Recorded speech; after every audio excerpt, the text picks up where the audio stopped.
Hey guys, it's Bald Wonder from xjbikes.com. I bought the spin-on oil filter from XJ Forever. It's for my 1982 Yamaha XJ650. It'll work for pretty much everyone. 550 has a little bit different instructions. If you buy the kit, you'll get the instructions. You'll know what to do. Alright, let's see how this goes. Here you can see everything we're going to need. We're going to need a torque wrench set to 20 foot-pounds, an open-ended wrench, if you don't have a deep socket, set at 32 millimeters, 17 millimeter socket, some anti-seize compound, some thread locker, and here's everything that comes with the kit if you buy it from XJ Forever. I highly recommend them. Len is awesome.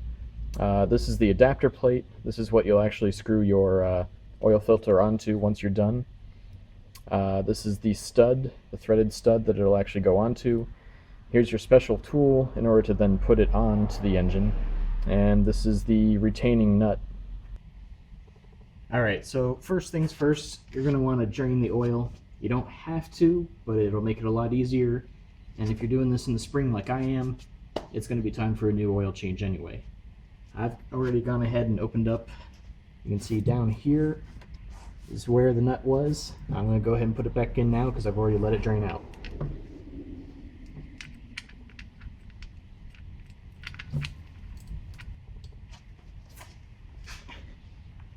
And I believe this is a 21 millimeter socket, or nut I should say.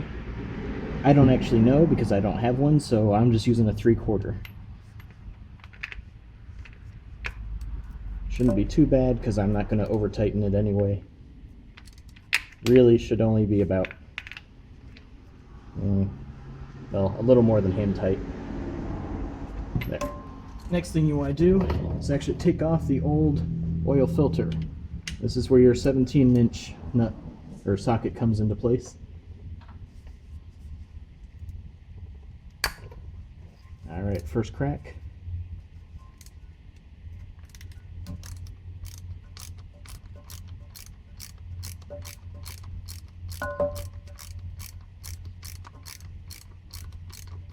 And just an FYI, you're probably going to have a little bit of leftover oil dripping out. That's why you want to have your oil pan here while you're doing this.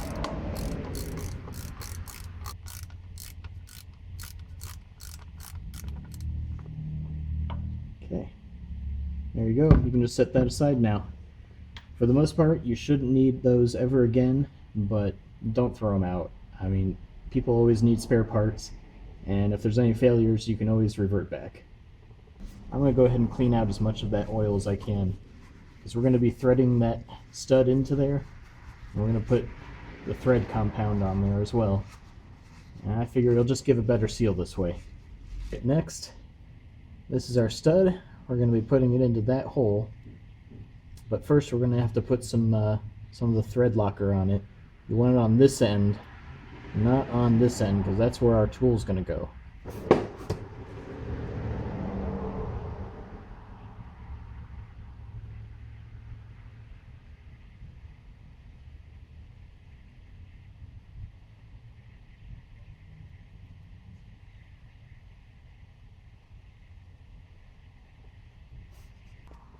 Okay, due to unexpected camera cut, I had to go ahead and put the bolt in there, but you can see that I've got the anti-seize compound on it on the outside, and then the first few threads that you saw had the thread locker on it.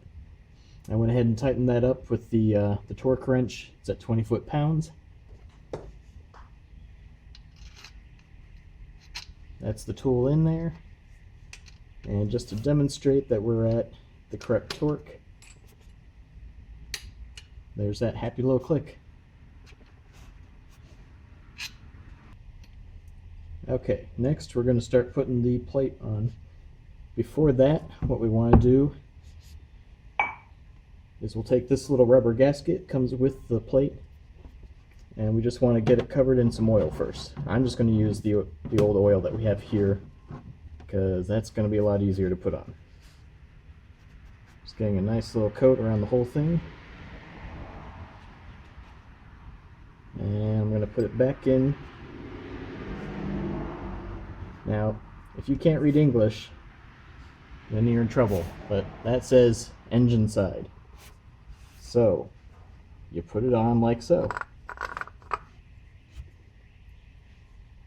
And then I'm going to go ahead and thread this nut on here. I'm just going to do it hand tight at first.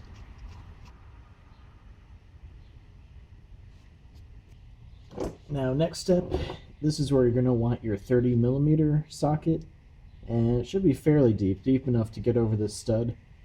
I don't have one of those, so unfortunately I'm not going to be able to get this torque down to spec. So instead I'm just going to go by hand with this crescent wrench. It's only 12 to 16 pounds, so I'm not going to go very tight at all. I'm only going to go about as tight as I can get with my hands. And even then, I'm not going to push it.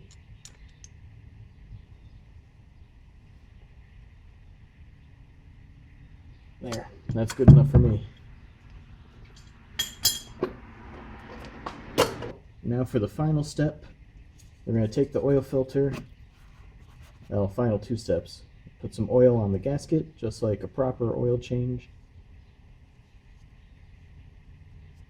And we'll go ahead and snug it up. Again, just by hand.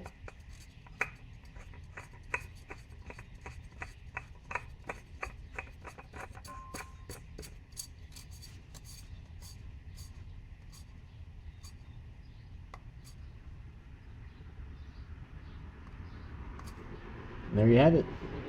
You now have a spin-on oil filter. Enjoy! Oh yeah, and don't forget to put the oil back in.